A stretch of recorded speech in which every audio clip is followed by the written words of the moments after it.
What's up, everybody? I'm Ryan Nieuwenhuis, also known as the Barbell Doc, and today I actually want to talk about a recent experience that I've had with low back pain and how I've been modifying my training to keep on training while dealing with this, and also a couple of the drills that I've done to drastically help reduce my back pain. First, if this is your first time here and you want to learn more about dealing with injuries, how to get out of pain, or just how to improve your performance in the gym, make sure you subscribe below so you don't miss any of my future videos. So last Thursday I was deadlifting and I was doing my top set of 5, and on rep number 4 I felt a pretty sharp, really acute pain in the center portion of my lower back and off to the right side a little bit. So I finished all 5 reps, which may or may not have been the smartest thing to do, but it is what it is. And then I kind of did a little self-assessment to see what was going on. And my back really hurt with flexion or bending forward, but also hurt pretty badly with extension, bending backwards, bending to either side, and rotation. So it was very flared up and hurt kind of no matter what I was doing. But the first thing that I did was kind of reassure myself that this sort of pain is pretty typical. Most people experience back pain at some point in their lives, and I didn't have any signs or symptoms that would make me worry about a serious medical pathology like a spinal cord compression or a fracture or anything like that. So I told myself that I was okay. All I needed to do was modify my training and start moving a little bit and gradually progressing, and I'd be good in no time, and that's basically what's happened. So I modified my training for the rest of that day, and what I did was I started to do 3 pretty easy and simple drills just to desensitize my back to these different movements and positions that I found were flaring it up. So we're going to go over those 3 drills next, and then I'll go over how I modified my training after we talk about those drills. So the first drill was just the cat-camel drill. So for this one, you get on all 4s, and then you slowly and gradually move your back into flexion and extension by arching your back and then rounding it in the opposite direction. I would do a couple sets of 10 throughout the rest of Thursday night, and then the rest of Friday and Saturday while I was still getting my back kind of under control. That drill just helps to desensitize you to those flexed and extended positions while not being in a weight-bearing position and having gravity kind of axially load your spine. The next drill that I did was to help desensitize my back to rotation, and it was just a lower trunk rotation on your back. So I laid on my back, got in a hook-lying position with my knees bent and my feet flat on the floor, and then I kept my feet and knees together and let my knees lower to one side, pause for a couple seconds, come back to the middle, and then go to the other side. And just like with the cat-camel, I would just stay in a range of motion that I felt tolerable, but I would try to gradually increase that as I went on. So I would do a couple sets of 10 throughout the day, and then a couple sets of 10 throughout the remainder of the next 1 to 2 days. The last drill was a drill that's more specific to the squat, and it's a supported squat kind of stretch or mobilization. So I would grab a squat rack, I would get down to the bottom of my squat position, and this was to help desensitize me to that kind of loaded squatting position or a loaded position with a little bit of flexion. And I also wanted to help work on lateral flexion or side bending, so I'd actually shift my weight all the way to one side, pause for a couple of seconds, and then all the way to the other side, pause for a couple of seconds. Just like the first 2, I would do a couple sets of 10, and I did this throughout the remainder of that night and the next couple of days. So doing these 3 drills really helped to kind of calm my back down and desensitize it to these different positions, and allowed me to be a lot more mobile a lot sooner than if I just went home and laid on the couch and not moved.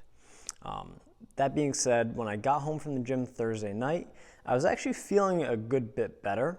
I was doing those drills, I was moving around, and I felt like it was a little bit more under control. I woke up Friday morning, and just from the lack of movement all night, my back was super stiff, and I felt like I had taken 1 or 2 steps back.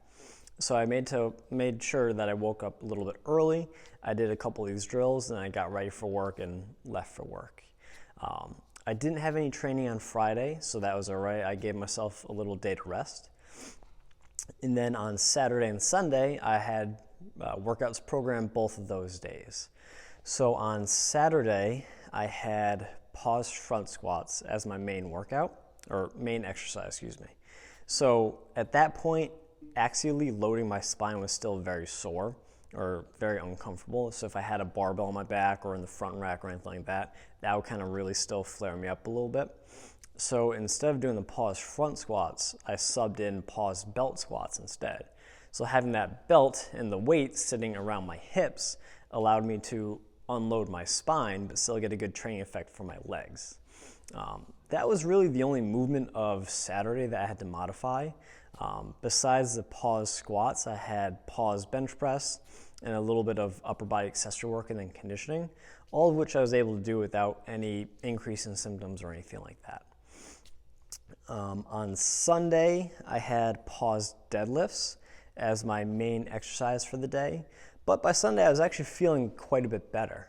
So I still stuck with the deadlifts because paused deadlifts allow you to still get a good training effect while minimizing the weight on the bar. So normally I would do sets of 5 for the paused deadlift with about 250 or so. But because I was kind of working my way back into full training, I just stuck with 165 for my working sets of 5 for the day, and I kept it at that. So I was still able to work the deadlift motion and get the training in that I was supposed to do while just limiting the load and modifying it so I didn't set myself back or flare anything up really badly or anything like that. After the deadlifts, I had some military press, some upper body accessory work, and then some conditioning, all of which I was able to do relatively comfortably. I wasn't pain-free by any measure, but I had a lot less pain than before, and I was able to do all the training that I had left with what I thought was a tolerable level of discomfort. So after that, I went by the rest of my day. My back was actually feeling better after training.